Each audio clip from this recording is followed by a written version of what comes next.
I'm Katie, I'm Peyton. and this is our ethical dilemma presentation. Okay.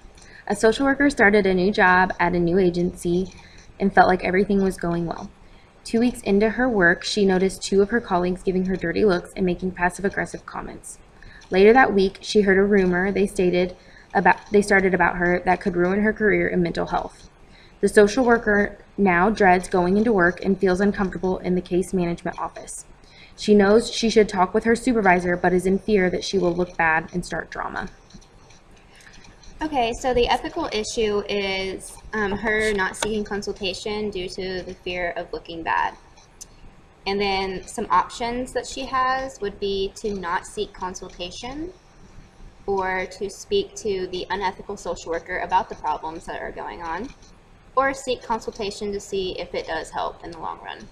So the process that we decided to use was the ethics model by Congress. And so the E is to evaluate relevant personal, societal, agency, client, and personal values.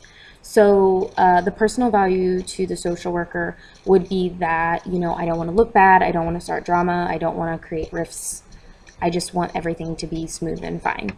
But societal, agency, and professional values would state, bullying is not okay. You can't treat people like this. This is not how we work. So the T is think of what ethical standards from the Code of Ethics apply. 2.1 is respect under the social worker's ethical responsibility to colleagues. Social workers should treat colleagues with respect. 2.05 is consultation. Social workers should seek the advice and counsel of colleagues whenever such consultation is in the best interest of a client. And then 2.10, unethical conduct of colleagues. Social workers should take adequate measures to discourage, prevent, expose, and correct the unethical conduct of colleagues. Right.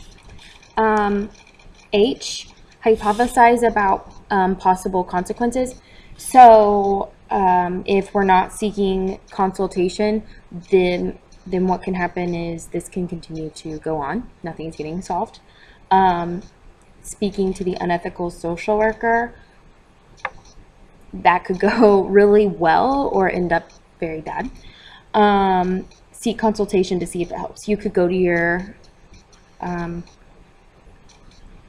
your supervisor, and say, hey, this is what's going on, and they could either do something about it, or maybe they do think you look bad. Maybe they are mad that this is happening, or maybe mad at you. Who knows? Okay, so the I is identify who will benefit and who will be harmed. So the new social worker is the most vulnerable in this situation, and she may be unhappy and quit if things continue and proceed. The unethical social worker could get mad and cause even more problems, and obviously that would be more harm to the new social worker. And Consulting. C for consulting. Consult with the supervisor about the ethical choice, and you might find out that you should consult about consulting. And then in terms of the very last one, kind of like, what do you think is going to happen? Like, what's happening? Nobody's benefiting. If nobody benefits, consultation sought situation could be taken care of. So I think what you would go with is, although like the social worker knows that she needs to talk to her supervisor, it feels uncomfortable. But the best thing in this situation is going to be consulting, seeking this out, seeking her, like, all of her wisdom, and finding out like what to do in this situation.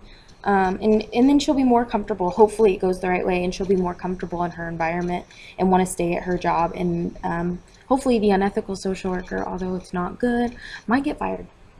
So that would be what we would hope would happen.